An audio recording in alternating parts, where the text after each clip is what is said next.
Genesis 2, made in God's image. Thus the heavens and the earth were finished, and all the host of them.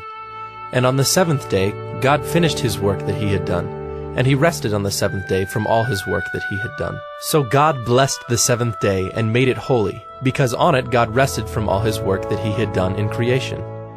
These are the generations of the heavens and the earth when they were created in the day that the Lord God made the earth and the heavens. When no bush of the field was yet in the land, and no small plant of the field had yet sprung up, for the Lord God had not caused it to rain on the land, and there was no man to work the ground, and a mist was going up from the land, and was watering the whole face of the ground, then the Lord God formed the man of dust from the ground, and breathed into his nostrils the breath of life, and the man became a living creature. And the Lord God planted a garden in Eden in the east, and there he put the man whom he had formed.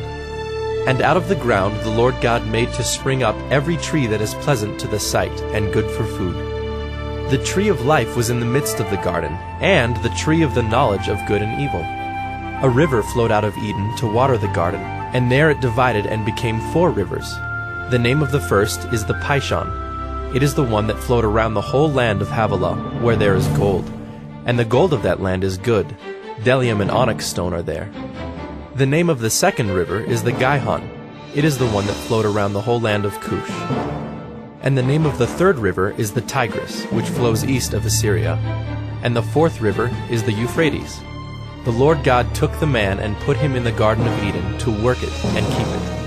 And the Lord God commanded the man, saying, You may surely eat of every tree of the garden, but of the tree of the knowledge of good and evil you shall not eat. For in the day that you eat of it, you shall surely die. Then the Lord God said, It is not good that the man should be alone. I will make him a helper fit for him. Now out of the ground the Lord God had formed every beast of the field and every bird of the heavens, and brought them to the man to see what he would call them. And whatever the man called every living creature, that was its name.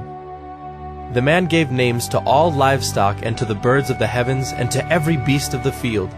But for Adam there was not found a helper fit for him.